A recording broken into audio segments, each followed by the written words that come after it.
War is a Racket by Smedley Butler. War is a racket is always has been. It is possibly the oldest, easily the most profitable, surely the most vicious. It is the only one international in scope. It is the only one in which the profit are reckoned in the dollars and the losses in lives.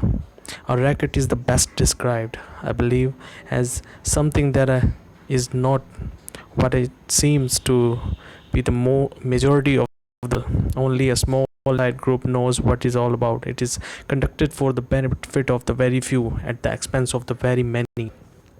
Out of war, a few people make huge fortunes. In the World War One, a mere handful garnered the profit of the conflict. At least 21,000 new millionaires and billionaires were made in the United States during the World War that many admitted their huge blood gains in their income tax returns. How many other war millionaires falsified their tax returns? No one knows. How many of these war millionaires shouldered a rifle? How many of a trench? How many of them knew what if it meant to go hungry in a rat infested dugout? How many of them spent sleepless, frightened nights ducking shells and shrapnel and machine gun bullets? How many of them parried a bayonet thrust of an enemy? How many of them were wounded or killed in a battle? How many of war nations acquired additional territory if they are victorious? They just take it. This is newly acquired territory promptly is exploited by few, the self-same few who wrung dollars out of blood in the war. The general public shoulders the bill, and what is this bill? This bill renders a horrible accountingly placed gravestones, mangled bodies, shattered minds, broken hearts and homes, economic instability, repression, and all its attendant miseries, backbreaking taxation of generation and generation. For a great many years as a soldier, I had a suspicion that war was a racket. Not until I retired to civil life did I fully realize it. Now that I see the international war clouds gathering as they are today, I must face it. Speak out again. They are choosing sides. France and Russia meet and agreed to stand side by side. Italy and Austria hurried to make a similar agreement. Poland and Germany cast sheep's eye at each other, forgetting for the nonce once required occasion their dispute over the Polish corridor. The assassination of a King Alexander of Yugoslavia, complicated matter. Yugoslavia and Hungary, long bitter enemies, were almost at each other's throat. Italy was ready to jump in, but France was waiting. So was Czechoslovakia. All of them are looking ahead to war. Not the people, not those who fight and pay and die, only those who foment wars and remain safely at home to profit. There are 40 million men under arms in the world today, and our statesmen and diplomats have the territory to say that war is not in the making. Hell's bell. Are these 40 million men being trained to be dancers?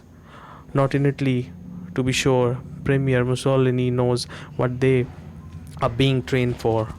He at least is frank enough to speak out only the other day to dues in international consolation. The publication of the Carnegie Endowment for International Peace said, and above all fascism, the more it consider and observe the future and the development of humanity, quite apart from political consideration of the who believes neither the possibility nor the duty of perpetual peace. War alone brings up to its highest tension all human energy and puts the stamp of nobility upon the people who have the courage to meet it. Undoubtedly, Mussolini means exactly what he says. His well-trained army, his great fleet of planes, and even his navy are ready for war, anxious for it, apparently.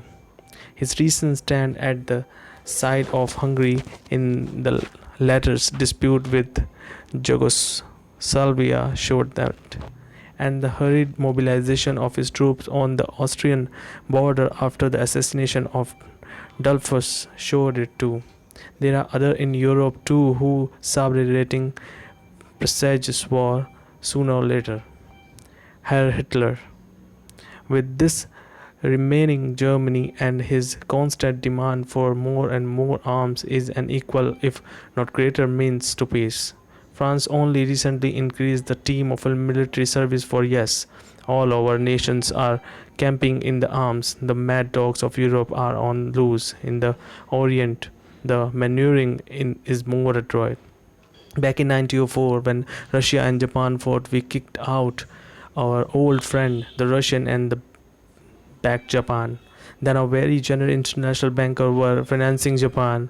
Now the trend is to poison us against the Japanese. What does the open door policy to China mean to us? Our trade with China is about $90 million a year, or the Philippines island. We have spent about $600 million in the Philippines in 35 years, and our bankers and industrial and speculators have private investments there of less than $200 million. Then to save the China trade for about $90 million, or to protect these private investments of less than $200,000 million in the Philippines, we would be all steered up to hate Japan and go for war. A war that might well cost us tens of billions of dollars, hundreds of thousands of lives of Americans, and many more hundreds of thousands of physically maimed and mentally unbalanced men. Of course, for this loss, there would be compensating profit. Fortunes would be made, millions and billions of dollars would be pulled up by a few munitions makers, shipbuilders, manufacturers, meat packers, speculators. They would fare well. Yes, they are getting ready for another war. Why shouldn't they? It pays high dividends. But what does it profit the men who are killed? What does it profit their mother and sisters, their wives, and their sweethearts? What does it profit their children? What does it profit anyone except the very few of whom war means huge profits? Yes, and what does it profit the nations? Take our own cases. Until 1898, we didn't own a bit of a territory outside the mainland of North America. At the time, our nation's debt was a little more than $1 billion. Then we became internationally minded.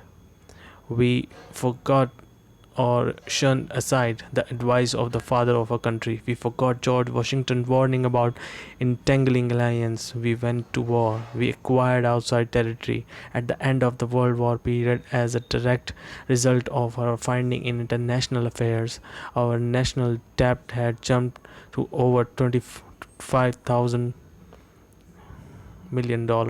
Our total favorable trade balance during the 25 years period was about $24 billion. Therefore, on a purely bookkeeping basis, we ran a little behind year of year, and that foreign trade might well have been ours without the wars. It would have been for the average Americans who pay the bills to stay out of foreign entanglements. For a very few, this racket, bootlegging, and other underworld rackets brings fancy profits, but the cost of operation is always transferred to the people who do not profit.